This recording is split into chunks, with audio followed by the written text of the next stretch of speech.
Are you ready to have your mind blown? Follow me down this rabbit hole. These are two identical twins. They're genetically identical, yet one of them is obese and the other one has a healthy weight. These mice are also twins. They're genetically identical, but they have the same problem. Now, both mice used to look like this until they took gut bacteria from this person and put it in this mouse. The diets did not change. They ate the same number of calories, the exact same diets, yet one of them maintained the healthy weight and one became obese. How's that possible? Here's something else that's even more curious. A woman with a healthy weight and a healthy lifestyle underwent what's called a C. diff transplant. This is where, because of a deficiency, they use stool from somebody's colon that's healthy and move it into her colon to help with the C. diff problem. Yeah, it's a fecal transplant, a poop transplant. It may sound strange, but it's life-saving. But this time, something went wrong. The donor of the feces was an obese individual, whereas the recipient had always maintained a healthy weight and a healthy lifestyle. After getting the transplant, she noticed she started to gain weight.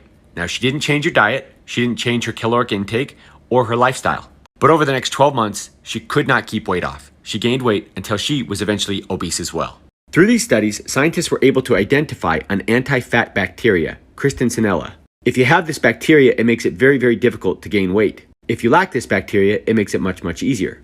Right now, inside of each of us, there are 39 trillion bacteria. There's roughly 30,000 species of bacteria. We're learning that these bacteria may not just be influencing, but perhaps may be in control of our metabolic health, our mental health, our immune health, our hormonal health, our overall health. Think of your bacteria like a diverse ecosystem where everything is working together to survive in harmony.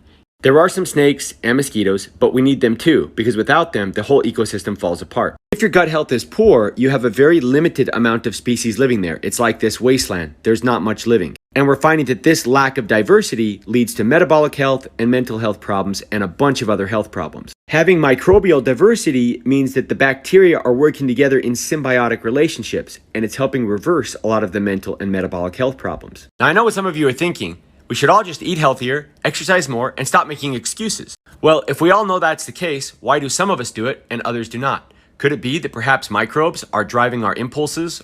This could be great news for people that are struggling with these things and other conditions because scientists are finding a link between our gut health and these problems. Now, perhaps you've heard that you can improve your gut health with probiotics, prebiotics, symbiotics, antibiotics. It can be very, very confusing. If you're interested in learning more about some of these things, you can watch this TikTok video I did called The Second Brain. You can also watch this one called If Your Brain Controls Your Body, What Controls Your Brain? And I've answered some questions about prebiotic supplements.